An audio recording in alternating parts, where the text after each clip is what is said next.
श्री चैतन्य मनोभीष्टं स्थापितं येन भूतले स्वयं रूप कदा मह्यं ददाति स्वपदान्तिकं।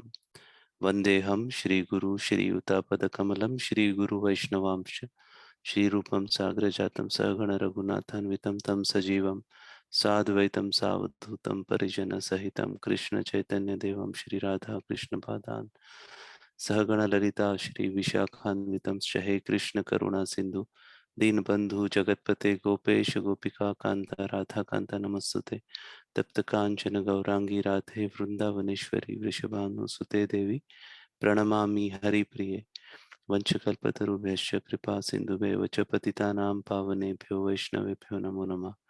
हरे कृष्णा कृष्णा कृष्णा हरे हरे हरे राम राम राम हरे हरे। मुखं करोति वाचालं पङ्गुं लङ्घयते गिरिं यत्कृपातं वन्दे श्रीगुरुदीनतारिणं परमानन्दमाधवं श्रीचैतन्येश्वरं। नमो विष्णुपदाय कृष्णपृष्ठाय भूतले श्रीमते भक्तिवेदांत स्वामी इति नामे नमस्ते सरस्वती देवे गौरवाणी प्रचारिणे निर्विशेष शून्यवादी पाश्चात्य देशधारिणे। हरे कृष्णा हरे Krishna. So we have time until 8:40, right? 8:40 we will be doing Damodar Ashtakam, and so okay.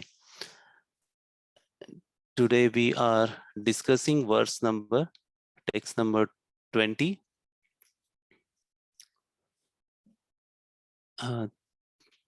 त्यक्त्वा कर्मफल संगा नित्य तृप्तो निराश्रयः कर्मण्योऽभिप्रवृत्तोऽपि नैवं किंचित् करोति सः। Tyaktva means having given up, karma phala asangam, attachment to fruitive results, nitya always, tripta being satisfied, nirashraya is without any shelter, karmani inactivity, abhipravrittaha means being fully engaged, api in spite of, na does not ever certainly, kinchit anything karoti do saha, abandoning all attachment to the results of his activities, ever satisfied and independent, he performs no fruitive action, although engaged in all kind of undertaking. Purport by Srila Prabhupada. Srila Prabhupada ki jai. This freedom from the bondage of action is possible only in Krishna consciousness. When one is doing everything for Krishna, a Krishna conscious person acts out of pure love for the Supreme Personality of Godhead, and therefore he has no attraction for the results of the action. He is not even attached to his personal maintenance, for everything is left to Krishna. Nor is he anxious of to secure things, nor to protect things already in his possessions. He does his duty to the best of his ability and leaves everything to Krishna. Such an unattached person is always free from the resultant reaction of good and bad. It is as though he were not doing anything. This is sign of akarma, an action without fruitive reaction. Any other action, therefore devoid of Krishna consciousness, is binding upon the worker, and that is the real aspect of vikarma, and as explained herein before. Thank you. Hare Krishna. Please accept my humble obeisances. I seek your blessings before I attempt to summarize this particular verse from all assembled Vaishnavas. So this particular chapter, as we see, transcendental knowledge, is one of the key chapters in Bhagavad Gita. Now, if you see some chapters in Bhagavad Gita, they start with the questions from Arjuna. Whereas some chapters you see, they start by the Lord himself. So Arjuna's chapters, they start with number of inquiries and questions, and Krishna satisfies them. Whereas certain topics which Krishna wants Arjuna to know, these topics are initiated by Lord himself. So this chapter, if you see, started by the first verse, which was initially started by Lord himself. So as you can see, this if we will go through the flow of this chapter, and in these particular words, we will be discussing what is a karma. A karma means action which is inaction in action, means one is performing activity but is not getting bound by any karma. So if you see, this chapter starts with the personality of Godhead, Lord Krishna said. So this is the chapter how the Lord is initiating. And in this chapter, as we see, we'll go through the flow that how the chapter is built up. So the Lord started saying that Arjuna, I have explained this knowledge to Sun God before, and Sun God explained it to Manu, and Manu explained it to his son Ikshvaku, and that's how this knowledge came down. Now, what Krishna is going to tell Arjuna about Bhagavad Gita and this imperishable knowledge, Krishna is trying to build the credentials, and he is saying that this is not something, an ordinary knowledge that I am going to explain it to you. This I have explained to Sun God before. So, and this has been received through disciplic succession by saintly kings, but in course of time the succession was broken, and therefore this science is appear to be lost. Now, if you see, this happens in everything. The original message is always lost. When we I work in the banking sector, and sometimes we have these off-site events, and they try to do different activities in these off-site events to, just to make us realize how the work nature is.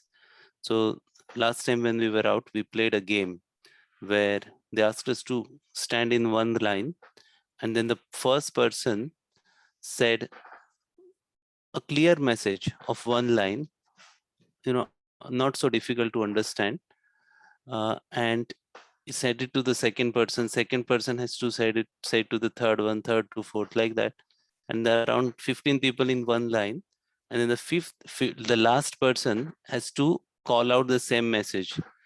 And just between those 10 to 15 people, the message was completely changed, and so it is the nature when it goes, even this transcendental knowledge, when Sun God knew it, he understood it, he transferred it to Manu to Ikshvaku.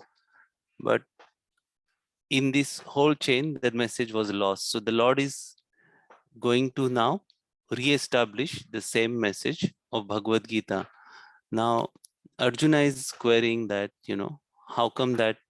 Because Arjuna and Krishna, you see in Mahabharata, Krishna and Arjuna were of same age. So when Krishna would come to Hastinapur, he would first, this is the tradition or culture, he would bow down to Yudhishthira, he would, and Bhima, and then he would embrace Arjuna, because Arjuna and Krishna were of same age, and then Nakul and Sadev would touch Krishna's feet or bow down to Krishna, because if someone is older, then you repay the respect or bow down, and if someone of your age, then you give them a hug or embrace, and then if someone is younger than you, then they would first bow down to you, and then you give them hug or embrace them. So like that, Arjuna and Krishna were of same age. So Arjuna had a doubt that how is that aparato bhavat up, he says that your sun god Vivaswan is senior by birth to you. How am I to understand? Because you and me were of the same age, that in the beginning you instructed this science. The personality of Godhead says that Bahuni me vyatitani janmani cha tavarjuna natyaham veda sarvani natam veda parantapa. He says that many births we have taken, you and me. I can remember all of them, but you cannot, O subduer of enemy. Because Krishna is here is establishing that, you have forgotten, but I have not. This knowledge, since I have not changed my body, I remember this knowledge as I have learned or I have told. But since you have changed your body, with change of body, we forget so many things. Sometimes you see rarely, this is Krishna's mercy, that when we die, someone dies and takes birth again, they forget everything from the previous life. If one has to remember everything, then it will be very painful to live in this life, because you will remember all the joys and sorrows from the last many births, and how we died and what disease we had, and who was father, who was mother, who was wife, who were children, what happened. So it would be extremely painful to deal with all that. So Krishna is saying that since you have taken many births, you have forgotten, but I remember them all. Although I'm unborn, my transcendental body never deteriorates. I'm the Lord of all living entities. So Krishna is saying, why do I remember? Because my body never deteriorates. And I'm the Supreme Lord of all living entities. And then he's saying, although I have taken birth with you, there is a purpose for my birth. That is in text 7. It's saying, whenever and wherever there is a decline in religious principle, I descend. And then in 8th, he's saying to, why do I come personally? I come personally to deliver pious, annihilate miscreants, and to re-establish the principles of religion. Now, there is a nice story from Akbar and Birbal I would like to share with you. Once what happened is King Akbar called Birbal, and he said, look, Birbal, I don't understand your religion. In our Islam, God sends his messengers, and he sends, his son or someone. Why does he have to come himself, to protect someone? I don't understand that you say the Lord incarnates and Lord comes, and, give me a good reason when the all-powerful, almighty Lord, he has all the powers, all the energies. Why would he come himself? So Birbal said to King Akbar that, okay, give me some time and I will explain to you. So King said, okay, I'm looking forward to it, because I've never had any satisfactory answer before. So once the king had a routine which he followed every day. So at certain time he would wake up, certain time he would have his lunch. And after his lunch, he would come and sit in his balcony for some time, and just oversee the gardens and pond and beautiful sights in the afternoon before, and that was his routine.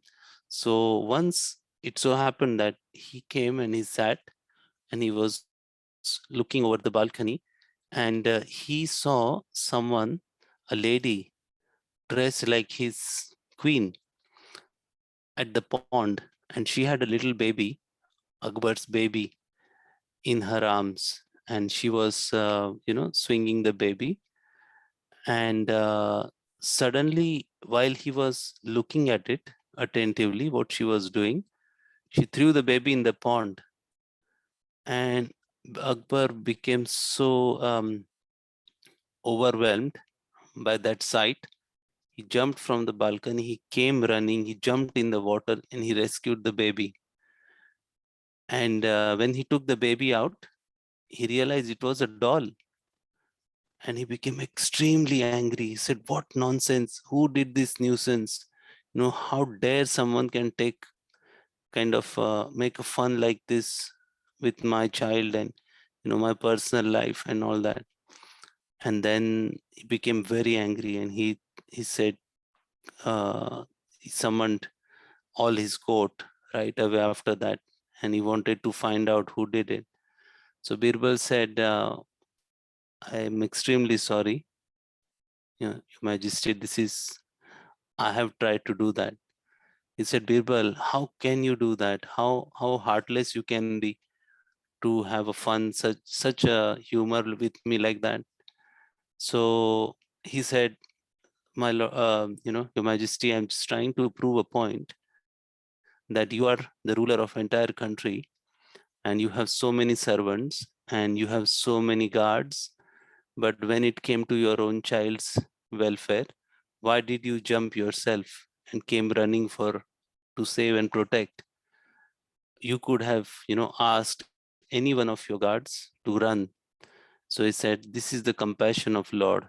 This is the Lord is so compassionate to living entities that he comes himself to attract the souls in the material world. He performs wonderful pastimes. By performing these wonderful pastimes, he's he's attracting everyone's heart, and by their own will, with being attracted to the Lord, people take that decision of going back to him. And Akbar was very annoyed, but eventually he was very pleased by this. So the Lord appears time to time. The first thing is to deliver the pious. So this is the main thing why the Lord appears.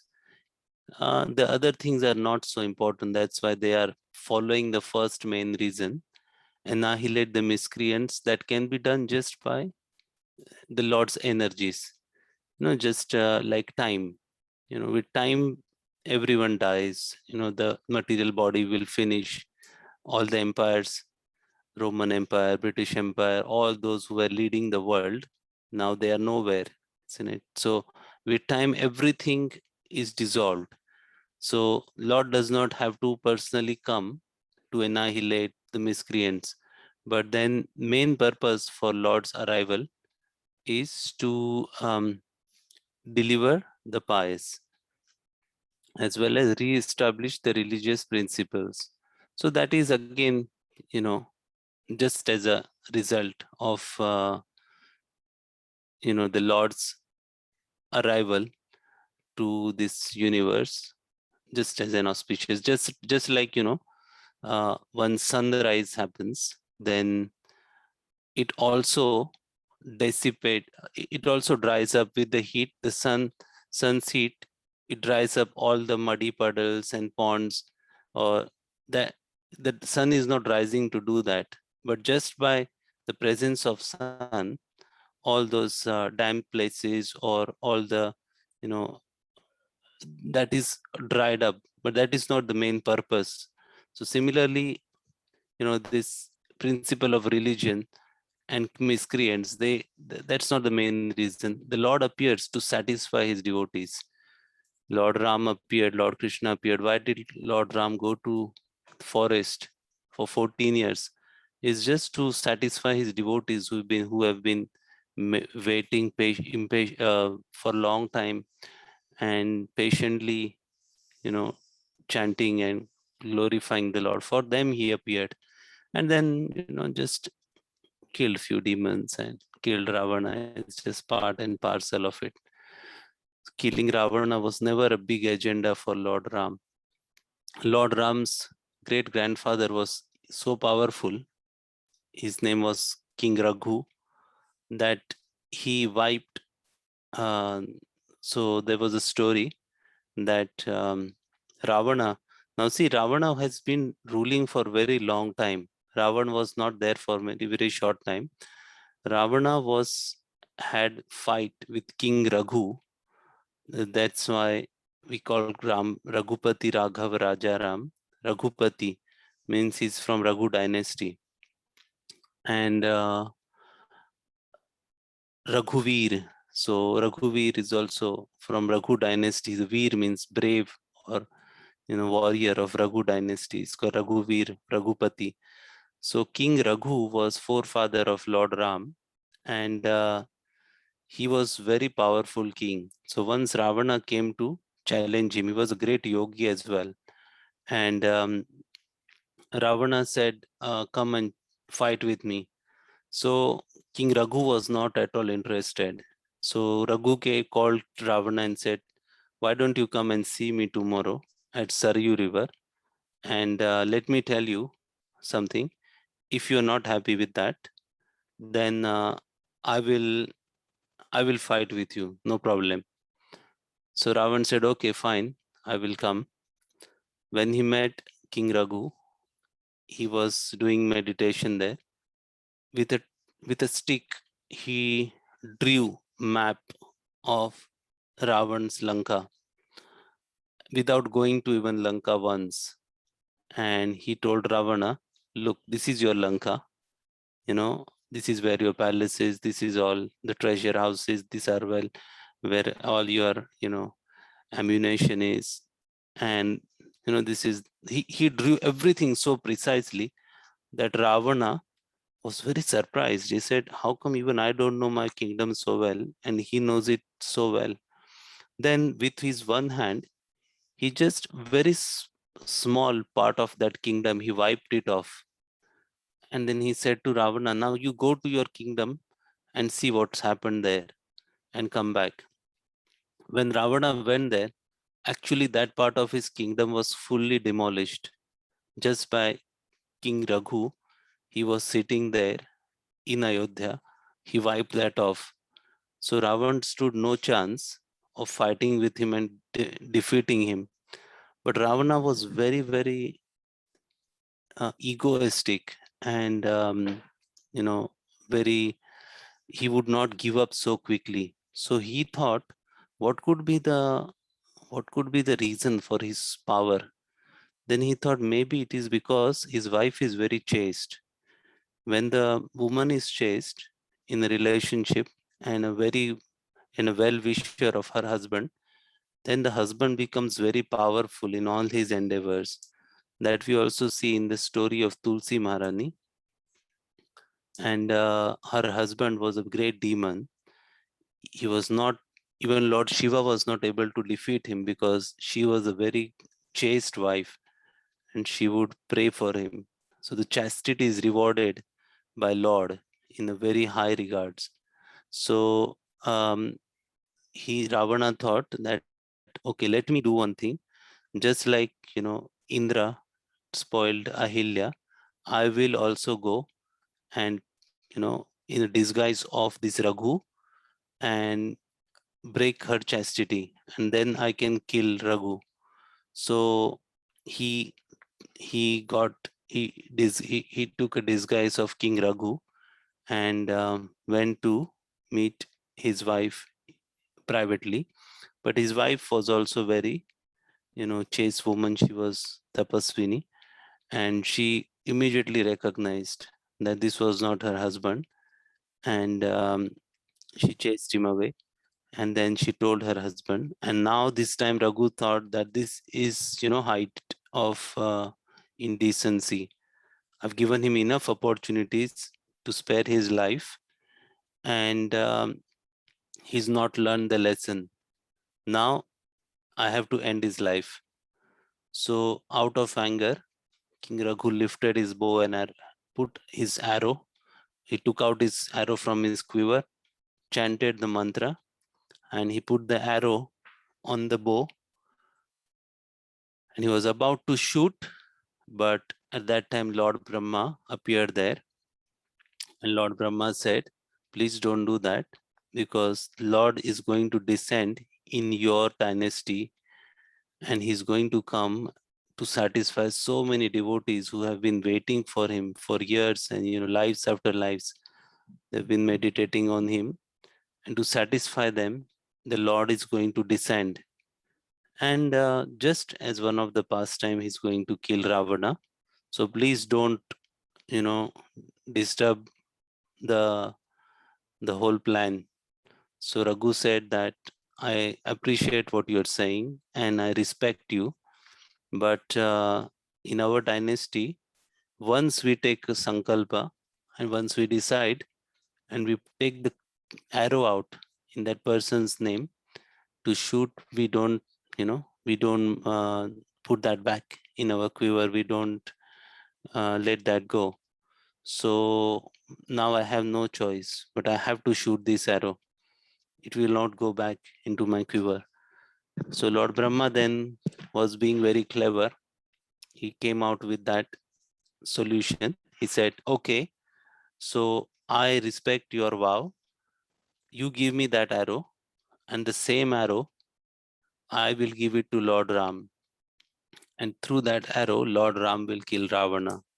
So if you see in Ramayana, uh, Lord Ram used the arrow that was given by Brahmaji. And that arrow he used to kill Ravana. Before that, he was using all different weapons or celestial weapons. They were not working on Ravana. He was just chopping his heads, but they were not working. But when he used the arrow which was given by Lord Brahma, and originally that was, chanted upon by his great grandfather, then he used that arrow to kill the Ravana. So Lord protected his vows, his devotees. So Raghu was also his devotee.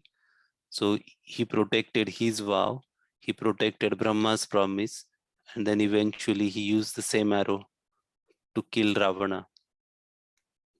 So like that, the Lord's main purpose is to deliver the pious and deliver his devotees.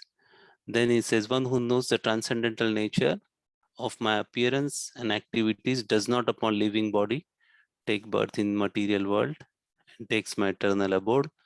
So for Ramayana, if you see, it looks like any, story or a film story, or, but there is a good person, there is a bad person, and the bad person steals or kidnaps wife of a good person, then he fights back and saves her, like any movie line. Or but there's a big difference. By watching a movie, we waste our time and nothing changes in our life, and lust, anger, and greed is increasing in our life. But we read the same story of Ramayana again and again. What it does is it purifies us. Tyaktva deham punarjanma naiti mameti. So Arjuna, he says, by leaving the body, punarjanma, take birth again in this material world. One does not take birth in this material world. Why? Because janma karmascha me divyam, nature of my appearance and activities are divine, transcendental nature. So we should, even Ramayana, we should keep hearing and reading over and over and over. Every time we read Ramayana or Mahabharata or the pastimes of Lord, they keep purifying us. They're divine by nature, they're transcendental, and they're purifying.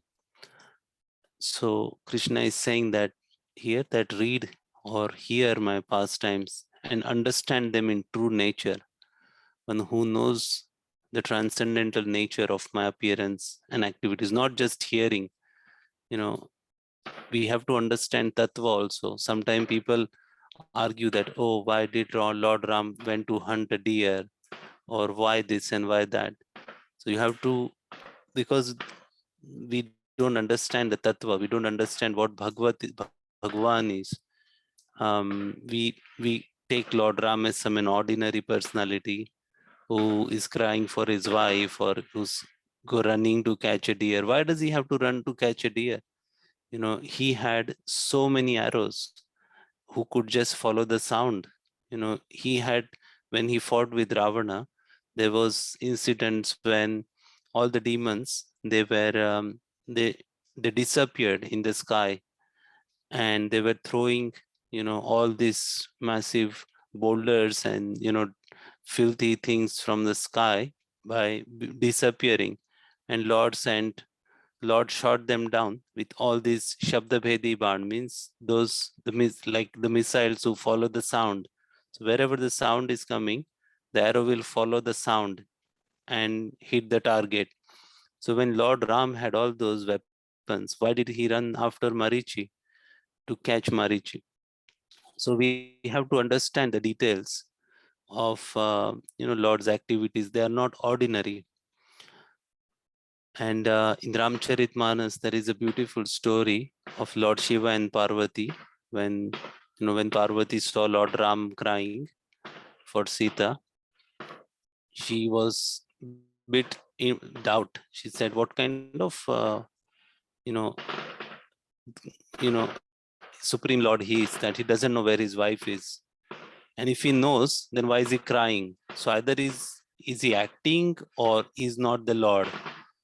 And she asked Shivji that, you are the Supreme Lord, Mahadev, then why are you chanting all day and who are you chanting on? So he said, Ram Ram.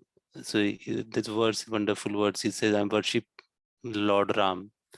And then at the same time, the same pastime was happening in front of them. She became a bit doubtful. She said, how is that possible?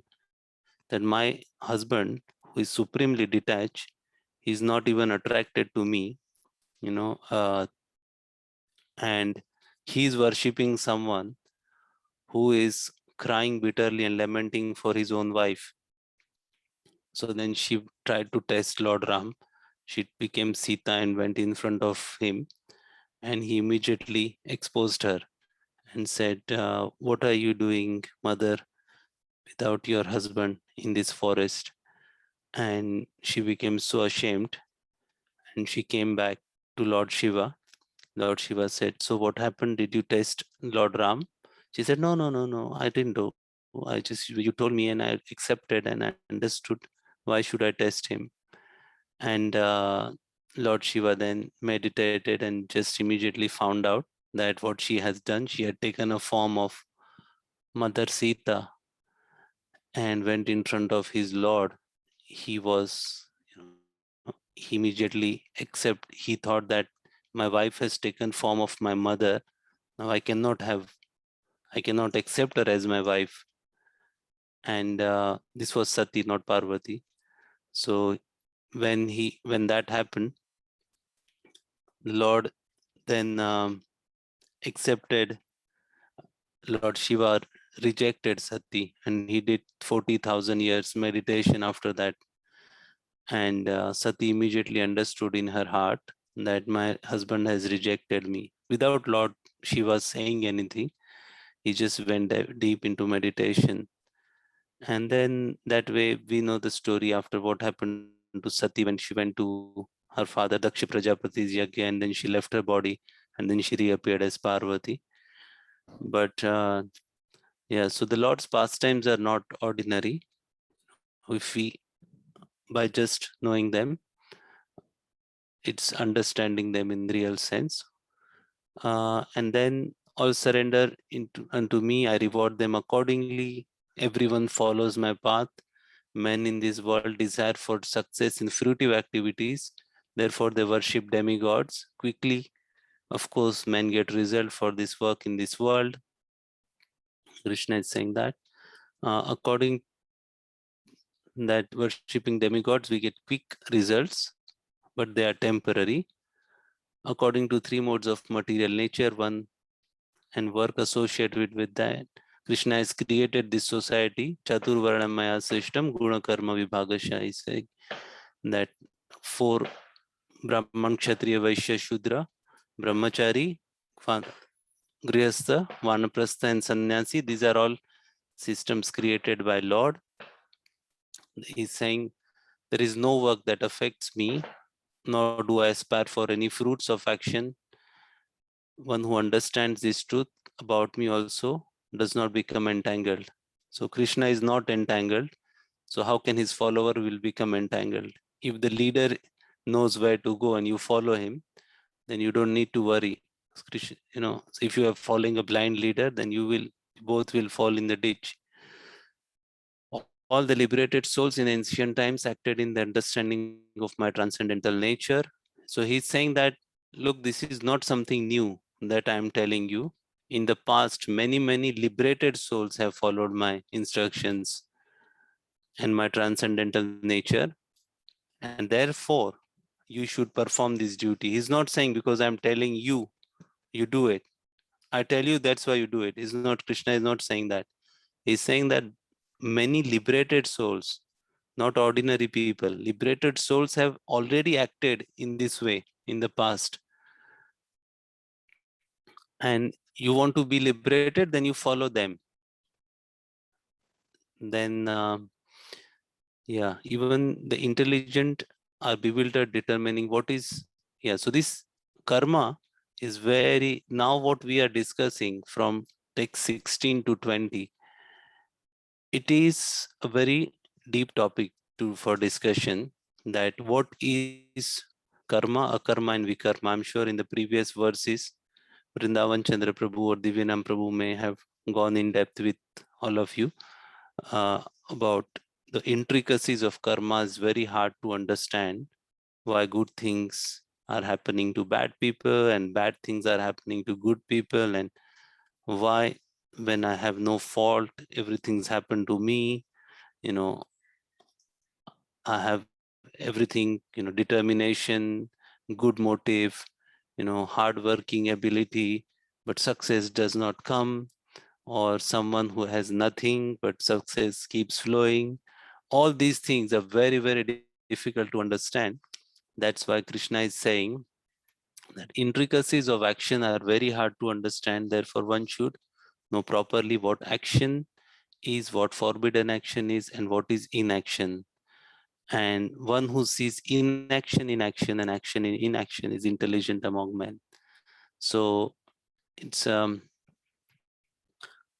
to see is very important. You know, whether what I'm doing is action or it's inaction.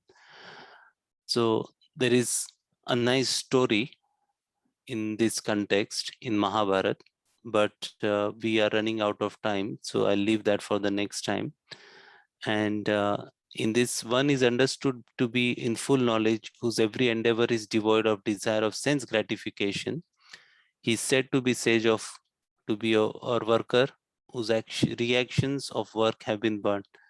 And last one we discussed today says, abandoning all attachments to the result of his activities, ever satisfied and independent, he performs no fruitive action, although engaged in all kind of undertaking.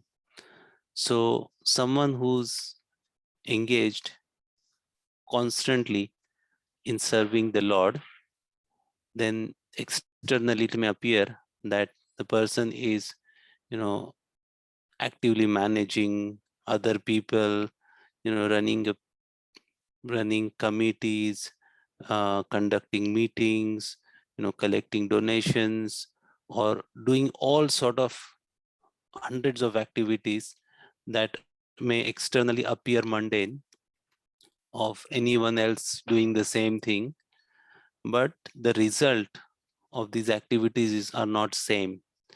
Just like someone who is working for um, government as a lawyer or a judge, and gives decision based on legal system, and sometimes the judge would give decision of imprisonment for someone he would release, someone he would punish to death, so the person, the judge punishing someone to death and killing that person does not get implicated of death, of murder, because he's following the law of state, and he's giving the decision based on the legal system of this country. It is not his own personal grudges that he's telling that this person should be hanged to death, or should have a capital punishment. He's just following what he's expected to do, to follow the legal system or the law book books of law. So similarly, one who acts for the pleasure of Lord and does everything ultimately with no motive for themselves, but for the pleasure of the of Supreme Lord, then that person does not get entangled in material activities. So this particular section is, it requires it, altogether a lot of discussion and understanding with lots of examples from Shastra. We cannot cover in the limited period, but I hope I was just trying to summarize this chapter up to this point, which would probably help, because every time we look at new words and we forget sometimes the context of the chapter. So I thought I would give a little presentation like that. So I'll stop here. Do we have time for question answer, or shall we do Damodarashtakam first and then do question answer after that, if we are left with some time?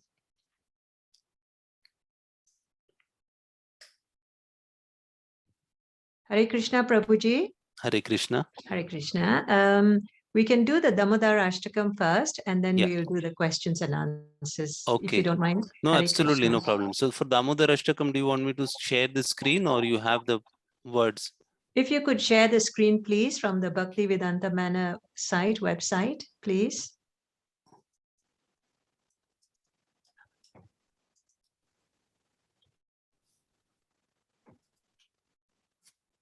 This one? Yes. Okay. And then on the left-hand side, you see Kartik. Sorry, right-hand side. That's the one. Yes, Prabhuji. Thank you. This one, yeah? Okay. And thank you. Okay. So we have Hema Mataji singing the Damodara Ashtakam, and Shyam Prabhu will do the recitation after the bhajan. Thank you. Okay, thank you. Hare Krishna, dear devotees, please accept my humble obeisances, and thank you for giving me chance to sing Sri Radha Damodara Ashtakam.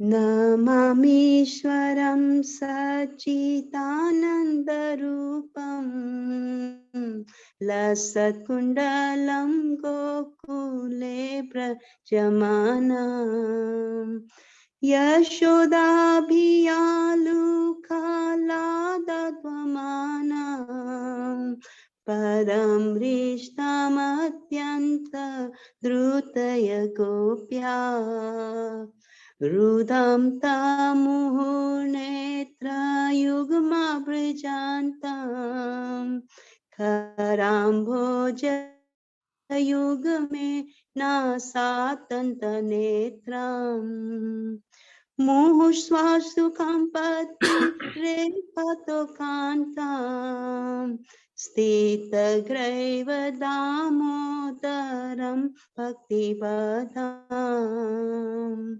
Iti drishta leelabhi ananda kunde swagosham nimajantam akyam payantam tadiye sitaneshu bhaktajitam tvam puna prematastam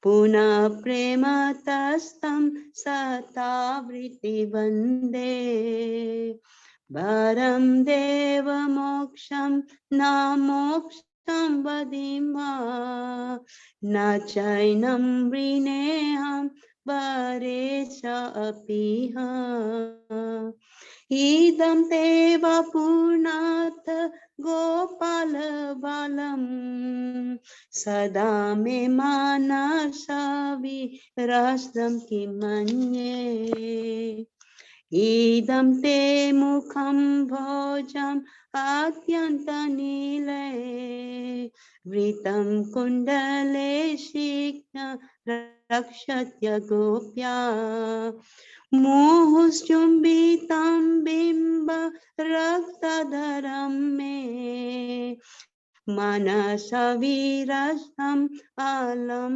लक्षलाभे नमो देवो दामोदर अनंत विष्णु प्रसीदो प्रभु दुःख जालविमग्नम्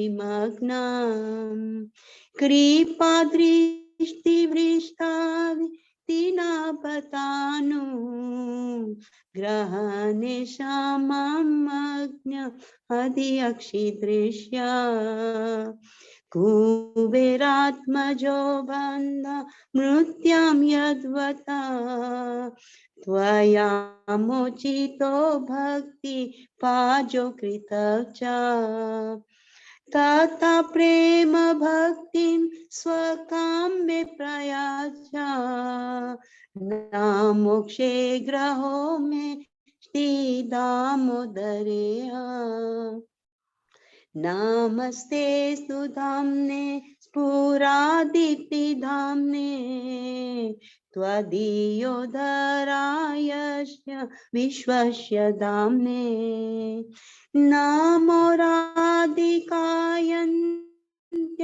दिया प्रियाये नमो नन्तलीलाय देवाय तुभ्यं नमो राधिकायन्त्य दिया प्रियाये नमो नन्तलीलाय देवाय तुभ्यं नमामीश्वरं सच्चिदानन्दरूपं लसत्कुण्डलं गोकुले व्रजमानम् यशोदाभियालुका लादध्वमानम्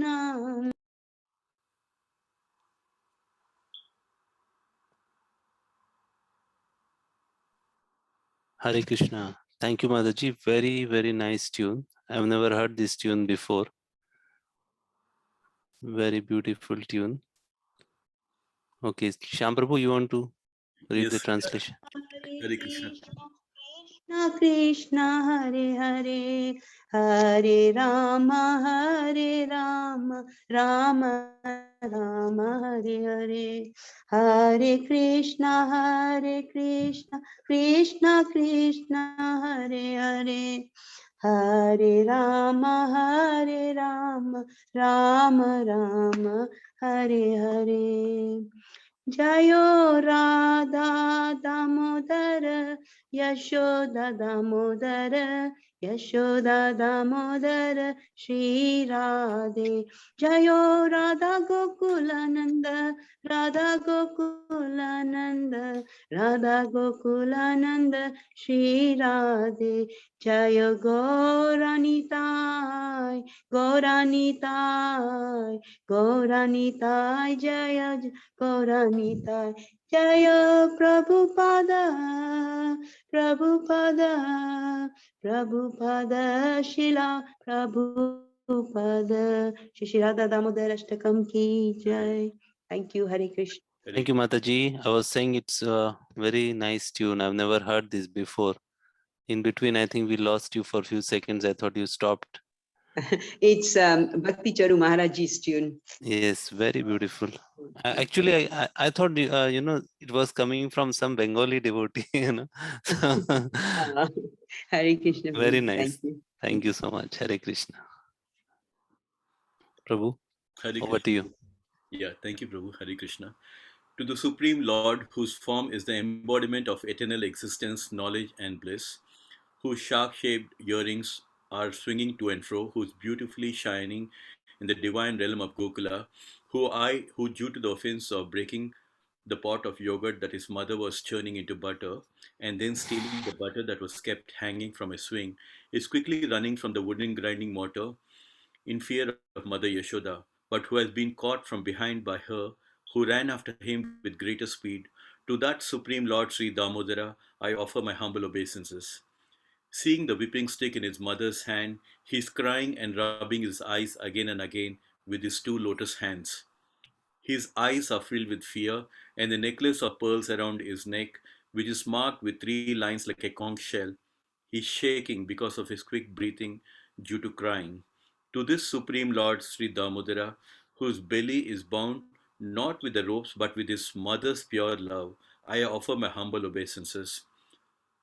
Number three, by such childhood pastimes as this, he is drowning the inhabitants of Gokula in pools of ecstasy and is revealing to those devotees who are absorbed in knowledge of his supreme majesty and opulence that he is only conquered by devotees whose pure love is imbued with intimacy and is free from all conceptions of awe and reverence. With great love, I again offer my obeisances to Lord Damodara hundreds and hundreds of times. 4.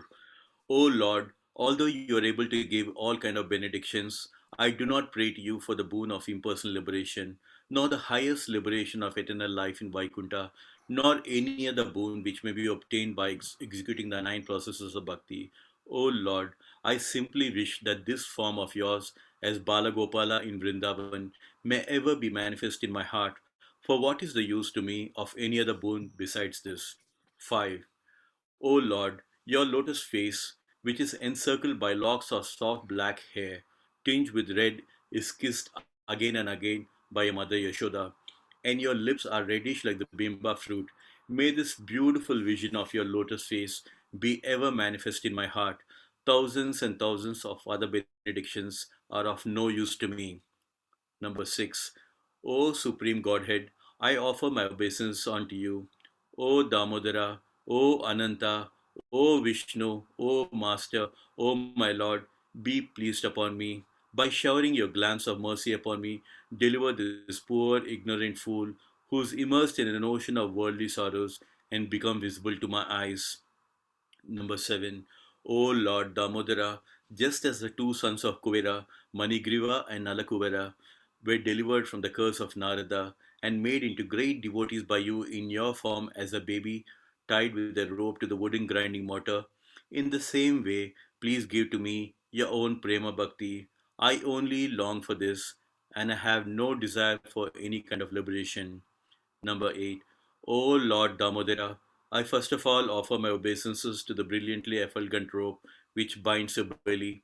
I then offer my obeisances to your belly, which is the abode of the entire universe. I humbly bow down to your most beloved Srimati Radharani, and I offer all obeisances to you, the Supreme Lord who displays unlimited pastimes. Hare Krishna. Thank you, Prabhu. Shri Shri Radha Damodar Bhagwan ki Ki jai. Jai. Kartik month ki jai. Jai. Assembled devotees ki jai. Jai. Hare Krishna. Okay. Hare Krishna. So I think this is official end of the program. But if you want, we can have like 5 minutes or so question answers. And if anyone wants to leave, then feel free to do so. If there is any questions, then I'm happy to discuss now.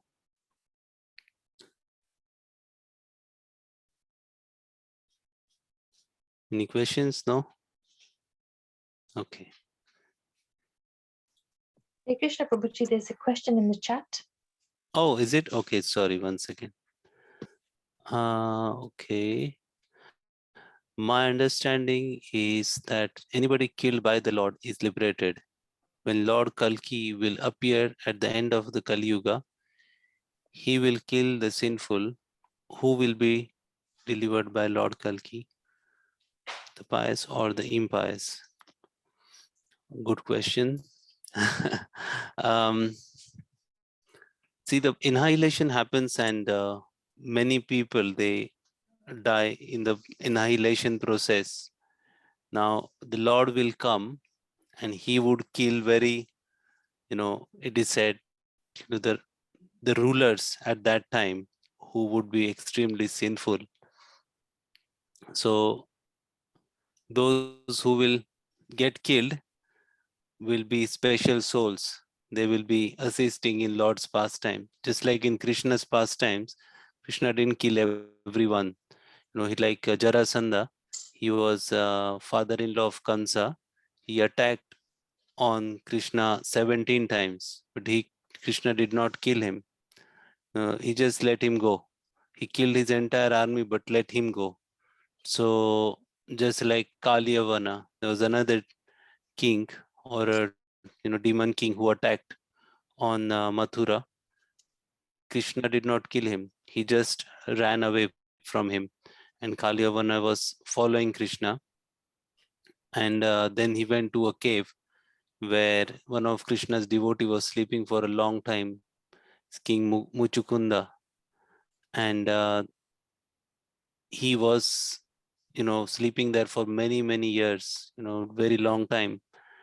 And he had taken a boon from Indra that whoever wakes him up that person would get burned to ashes, because Muchukunda had previously helped demigods, in many, many battles, and Indra was constantly calling upon him. So he was very tired fighting for many, many years and millenniums.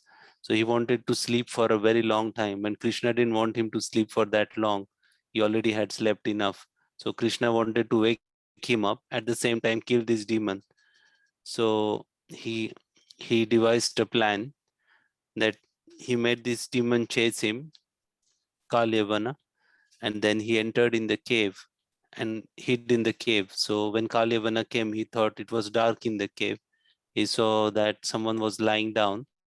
So he became so angry that, first of all, you made me run this long, and now you hide in the cave and you're sleeping.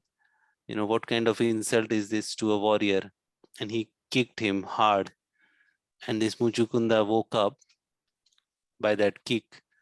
And with his eyesight, when he opened his eyes, this demon was burned to ashes. So when Lord kills someone, he doesn't kill unless that he thinks they deserve to be killed. So so when Lord Kalki will come, he will have selective, people that he would kill. Otherwise, rest will be killed by the nature's way, through annihilation or yeah. Okay, any other question? There's only one question here. Hare Krishna Prabhuji. I just Hare have- Krishna Mataji. sorry, I did ask this in the previous class as well, but just wanted to take your view. So coming to this actual verse which says karma na karma.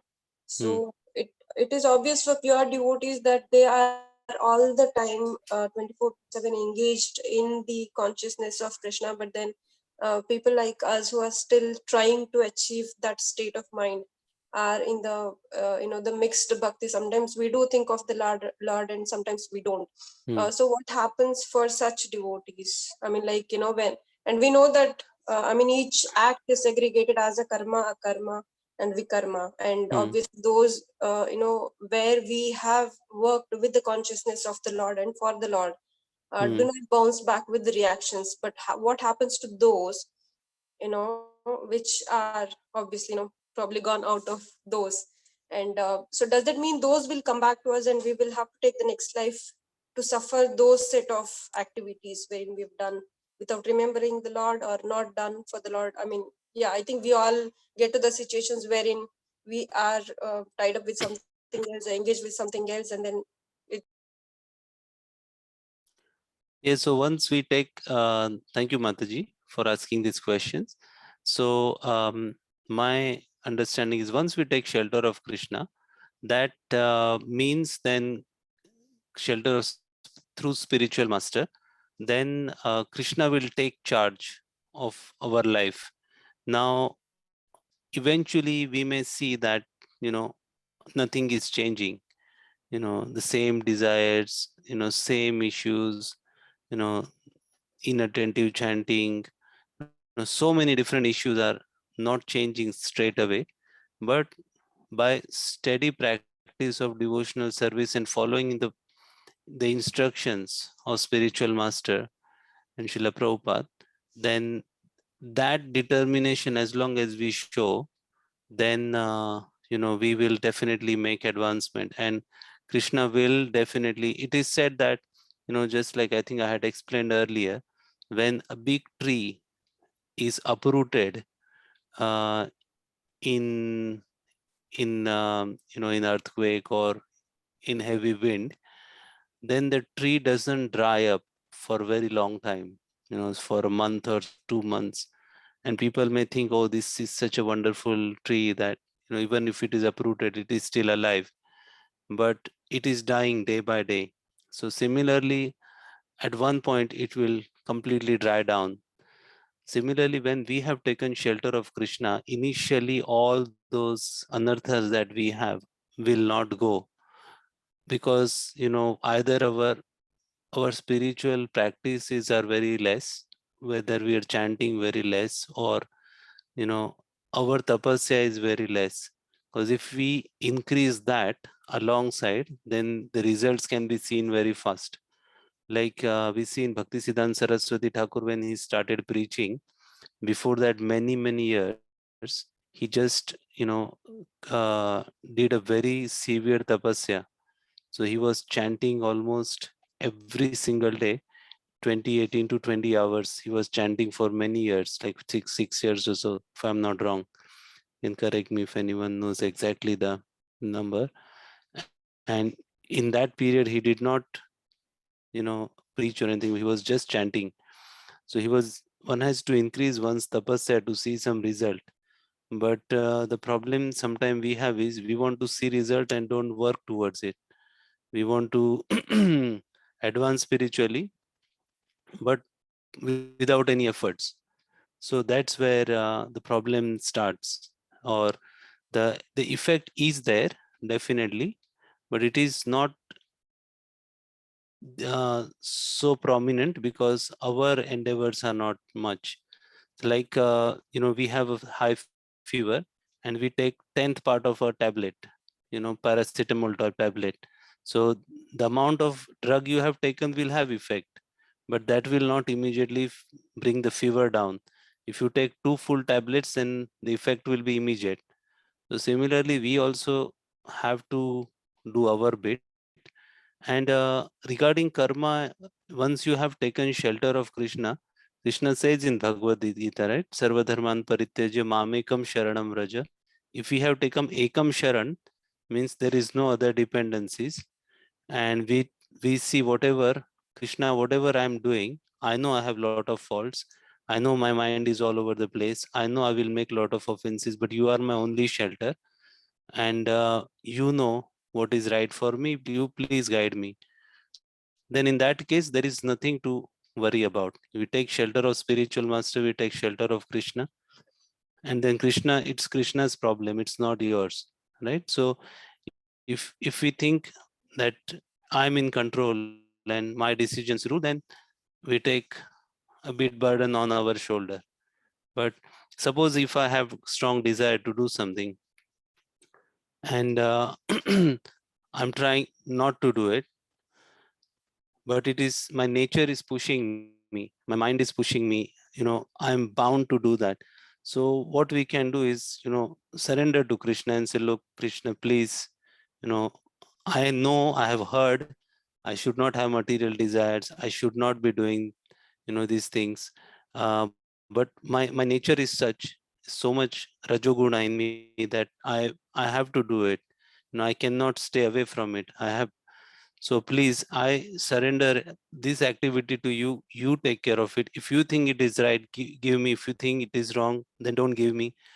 That way, once we take, surrender ourselves to Krishna before any activity, then what will happen is Krishna will protect us through that activity. Just like when, in Krishna Lila, when Agasura was there, Agasura opened his mouth and all the boys are running and going inside the mouth, and they are observing everything. Oh, this ground looks very soft. It's not really a ground. This odor is very bad. It's just like it looks like mouth of a big python or snake. These little mountains, they look like teeth. This stickiness looks like saliva, but still they are going in. They are not considering that we should withdraw, we should not go in. And then they are still thinking that what if it is a demon and we are actually going towards the death? And then other one says, then why we have Krishna with us, why do you worry? Just go and Krishna will not let us down. Krishna will protect us. And while thinking that, they are still going in the death, the mouth of a death, the demon.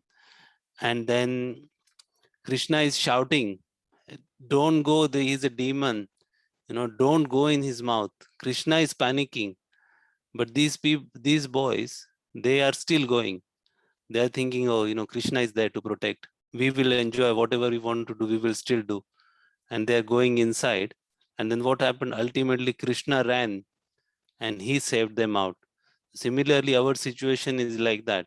We know so many things we should not be doing, but still the conditioning is such that we will do it, and we want to do it, and we will do it, and we tend to do it.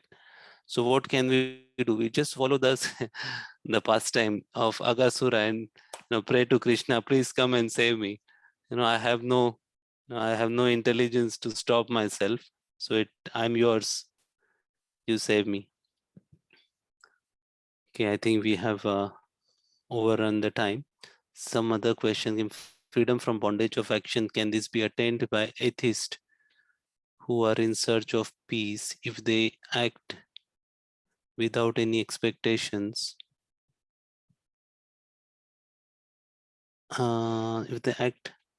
Freedom from bondage of action, can this be attained by atheists who are in search of peace if they act without any expectations, and do they have any faith on the Lord as well? Also on Kalki, if Krishna is not appearing today to wipe out the wicked, successful people around, can we be assured that Kalki will arrive? Yeah, Kalki, we follow the scriptures, and scriptures do say that Kalki the Lord will appear as Kalki, so he will come definitely. And the first part, freedom from bondage, can this be attained by atheists who are in search of peace if they act without any expectations? And they have to have faith. No, definitely you have to have, acting without expectation, I think you have to work for the pleasure of Lord. That's the main thing. Samsiddhi haritoshana. If you are acting without expectation, it is very difficult. You have to work for someone's satisfaction, either your own or someone else. Now you are doing it for someone else without recognizing there is Lord inside him, then no, there is still will be karma associated. But okay, so thank you very much. And please forgive me if I've said something or offended anyone in any way, intentionally or unintentionally. So vanchakalpatarubhyasya kripa sindhuve vacha patitanam pavanebhyo vaishnavebhyo namo namah. Hare Krishna Krishna Krishna Hare Hare, Hare Ram Ram Ram Hare Hare. Hare Krishna. Hare Krishna.